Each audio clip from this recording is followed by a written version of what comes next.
विश्व गुरु भारत के हजारों साल के इतिहास के कुछ अंश समेटे हुए नई दिल्ली का संसद भवन आज अपने अलविदा क्षण को महसूस कर रहा था। ये गोलाकार इमारत दशकों से हर भारतीय के दिल में रची बसी हुई है। अखबारों के जमाने से लेकर 24 घंटे के न्यूज चैनल तक जब जब संसद का जिक्र आया, 144 सिलिंड्रिकल पिलर्स पर खड़ी इमारत हर तस्वीर में नजर आई, हर वीडियो में नजर आई। भारत पर जब भी कोई विपत्ति आई, दुश्मनों ने हमला किया या आतंकवादियों ने देश में कहीं किसी हिस्से में कोई बड़ी वारदात की, तो इसी संसद में खड़े होकर उनका जवाब दिया गया। चाहे अंग्रेजों के कानों तक बात पहुंचाने वाले भगत सिंह का बम विस्फोट हो या फिर 1971 में पाकिस्तान के बिना शर्त सरेंडर करने का ऐलान, सब कुछ इस गोलाकार इमारत से हुआ। लोकतंत्र की आवाज दबाने वाली इमरजेंसी भी इसी गोलाकार इमारत से होकर भारत के गली मोहल्ले और घरों तक पहुंची और दुनिया भर में लोकतंत्र की पहचान बनने वाली इस संसद भवन की इमारत ने आतंकियों का हमला भी झेला। आजादी के बाद बहुत बड़े बड़े विद्वान लोगों ने बहुत आशंकाएं व्यक्त की थी। पता नहीं देश का क्या होगा, चल पाएगा कि नहीं चल पाएगा, एक रहेगा कि बिखर जाएगा, लोकतंत्र बना रहेगा नहीं, 50। लेकिन इस देश की संसद की ताकत है कि पूरे विश्व को गलत सिद्ध कर दिया और ये राष्ट्र पूरे सामर्थ्य के साथ आगे बढ़ता रहा। और इस विश्वास से कि हम भले आशंकाएं होंगी, घने काले बादल होंगे, लेकिन सफलता प्राप्त करते रहेंगे। और ये हम सब लोगों ने, हमारी पुरानी पीढ़ियों ने मिलकर के इस काम को करके दिखाया है। 96 साल की यात्रा पूरी करने वाली इस बुलंद इमारत को आज नए भारत ने विदाई दे दी है। सैकड़ों नेताओं के हजारों अविस्मरणीय और ऐतिहासिक भाषणों की गवाह है ये इमारत। लेकिन इस इमारत ने गुलामी की जंजीरों को टूटते हुए देखा है। ये इमारत कंगाली से फिर सोने की चिड़िया बनने की तरफ बढ़ते भारत के संघर्ष की गवाह है।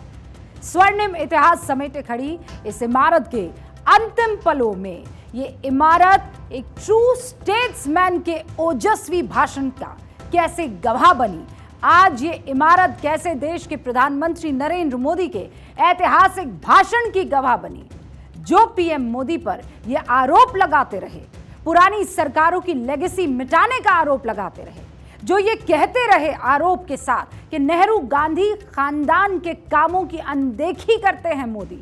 अपने जाते हुए पलों में इस बुलंद इमारत ने उन आरोपों को कैसे धता बनते हुए देखा, वो भी देखिए।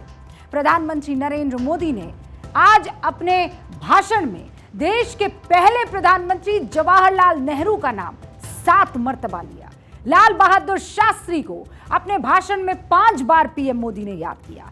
इंदिरा गांधी का नाम 2 मर्तबा लिया। राजीव गांधी के नाम को लिए बगैर वोट डालने की उम्र 21 साल से घटाकर 18 साल करने पर उन्होंने प्रधानमंत्री को धन्यवाद दिया।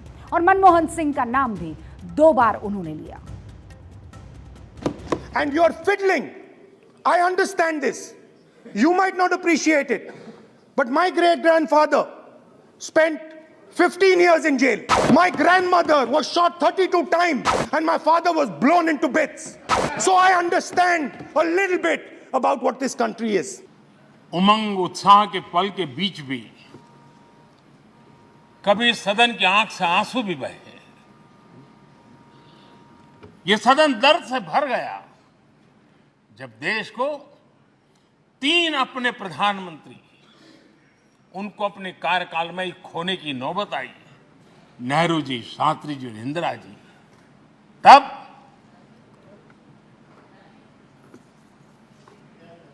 ये सदन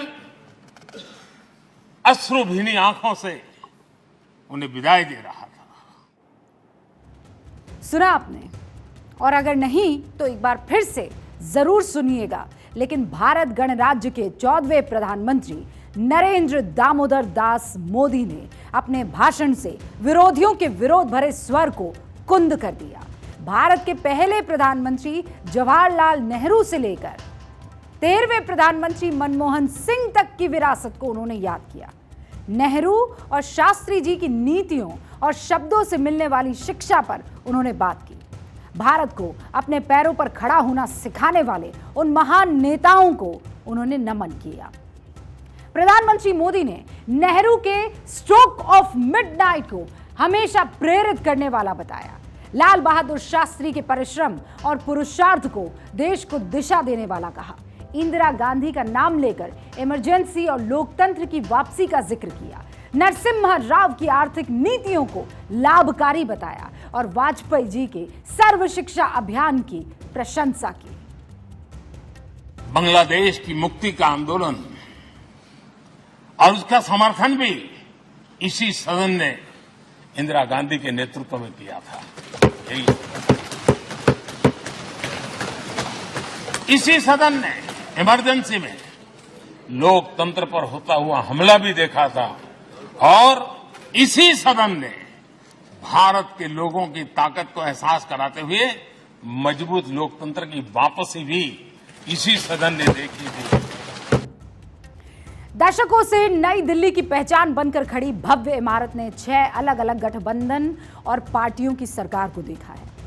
इस इमारत ने 1952 में 2 बैलों की जोड़ी से शुरू होकर 1971 में गाय बछड़े और फिर 1977 में हाथ के पंजे तक कांग्रेस को मिले भारत देश के नागरिकों के समर्थन को देखा है। इस बुलंद इमारत ने 1951 में जलते हुए दीपक से शुरू होकर 1977 में कंधे पर हल उठाए किसान और फिर 1980 में कमल के निशान तक पहुंची भारतीय जनता पार्टी को देखा है।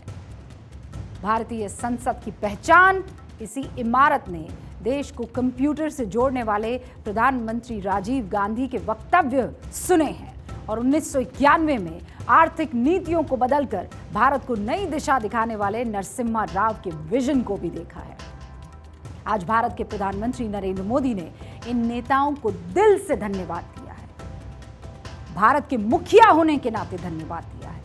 बुलंद भारत की बुलंद पहचान बनाने में उनके मील के पत्थर साबित होने वाले फैसलों का उन्होंने कैसे सम्मान किया है, आप भी सुनिए। लाल बहादुर शास्त्री जी ने 65 के युद्ध में हमारे देश के जवानों में का हौसला बुलंद करना, उनके सामर्थ्य के लिए को पूरी तरह राष्ट्र हित में झोंक देने की प्रेरणा इसी सदन में से दी थी लाल बहादुर शास्त्री का।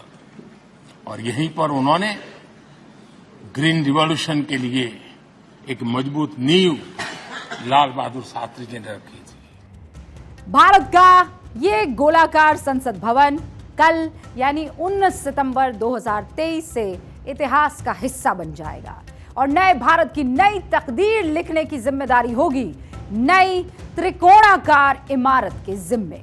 इस गोलाकार संसद भवन ने भारत का स्वर्णिम इतिहास बनते हुए देखा है और नई इमारत यकीन मानिए भारत को फिर से विश्व गुरु बनते हुए देखेगी। आजादी के बाद से पुराने संसद भवन ने 54 साल 123 दिन का कांग्रेस पार्टी और उसके सहयोगियों का शासन देखा है। 15 साल 191 दिन का भारतीय जनता पार्टी और सहयोगियों के शासन को देखा है। 2 साल 269 दिन का जनता दल का शासन भी देखा है। 2 साल 126 दिन चली जनता पार्टी की सरकार भी इसी संसद भवन ने देखी है। 223 दिन का जनता दल सोशलिस्ट का शासनकाल भी यही देखा गया और 170 दिन जनता पार्टी सेक्युलर की सरकार भी यही दिखी। अब पुराने हो चुके संसद भवन ने सरकार से एकजुटता दिखाकर चलते और फिर सरकार को मुद्दों पर घेरते विपक्ष को भी देखा है। वाजपेयी सरकार की खिल्ली उड़ाने से शुरू हुई विपक्ष की बदली हुई भाषा का भी गवाह यही संसद भवन बना है। लेकिन पीएम मोदी ने आज देश के पूर्व प्रधानमंत्रियों का सम्मान किया, उन्हें याद किया। पार्टी और पार्टी पॉलिटिक्स से अलग हटकर, उससे ऊपर उठकर पीएम मोदी ने यह बताया कि देश का नेता सिर्फ देश की बात करने वाला होता है। अमृत काल की प्रथम प्रभा का प्रकाश राष्ट्र में एक नया विश्वास, नया आत्मविश्वास, नया उमंग, नए सपने, नए संकल्प और राष्ट्र का नया सामर्थ्य उससे भर रहा है। चारों तरफ आज भारतवासियों की उपलब्धि की चर्चा हो रही है और गौरव के साथ हो रही है। ये हमारे 75 साल के संसदीय इतिहास का एक सामूहिक प्रयास का परिणाम है, जिसके कारण विश्व में आज वो गूंज सुनाई दे रही है। प्रधानमंत्री नरेंद्र मोदी ने गोलाकार संसद भवन के लिए जो ऐतिहासिक फैसले वहां पर लिए गए थे उनको भी याद किया। पीएम मोदी ने देश की सफलताओं को रिकॉल किया और इन सफलताओं को गिनवाते वक्त भी विपक्ष के सवालों का करारा जवाब देना नहीं भूले। पीएम मोदी ने सैनिकों के लिए हुए 1 रैंक 1 पेंशन का जिक्र किया। गरीब स्वर्णों को मिले 10% सवर्ण जो हैं उनको आरक्षण की बात कही। आर्टिकल 370 हटाने का ऐतिहासिक फैसला यहीं से लिया गया।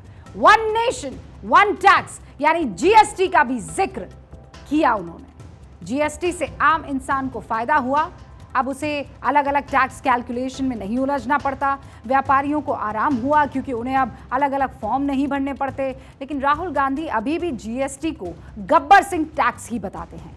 आज पीएम मोदी ने राहुल गांधी को भी जवाब दिया। गब्बर सिंह टैक्स,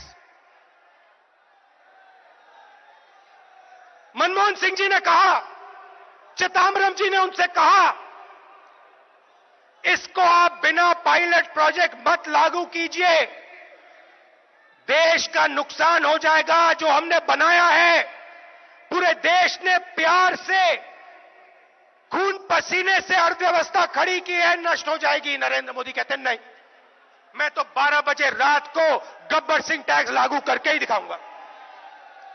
कर दिया और हुआ क्या? 45 साल से सबसे ज्यादा बेरोजगारी हिंदुस्तान में आज। सबका साथ, सबका विकास का मंत्र, अनेक ऐतिहासिक निर्णय, दशकों से लंबित विषय, उनका स्थायी समाधान भी इसी सदन में हुआ। आर्टिकल 370 ये सदन हमेशा हमेशा गर्व के साथ कहेगा कि सदन के कारण 1 nation 1 tax, 1 nation 1 tax, GST का निर्णय भी इसी सदन ने किया। 1 रैंक 1 पेंशन, ओआरओपी, ये भी इसी सदन ने देखा। गरीबों के लिए 10% आरक्षण कोई विवाद के बिना पहली बार इस देश में करने में सफल है। तो ये कुछ वर्षों पहले गब्बर सिंह टैक्स का जो आरोप राहुल गांधी प्रधानमंत्री नरेंद्र मोदी और उनकी सरकार पर लगा रहे थे, आपने उन सालों में दिए गए उस भाषण को सुना और उसके बाद आज की तारीख में प्रधानमंत्री नरेंद्र मोदी का जो ऐतिहासिक भाषण आज उस गोलाकार संसद में दिया गया था, वो जो आखिरी भाषण उस पुरानी बिल्डिंग का आप कह सकते हैं रहा था, वहां पर उन्होंने उन सारे ऐतिहासिक फैसलों का जिक्र किया। आज जब हम ये शो कर रहे हैं, ये गोलाकार इमारत इतिहास में दर्ज हो चुकी है। नया इतिहास लिखने की जिम्मेदारी इसने सौंप दी है चमचमाती नई इमारत को। अब नया संसद भवन दुनिया के सबसे बड़े लोकतंत्र की अगले 100 साल जिम्मेदारी उठाएगा और हम भी उस जिम्मेदारी को बखूबी आप तक पहुंचाने के लिए तत्पर रहेंगे।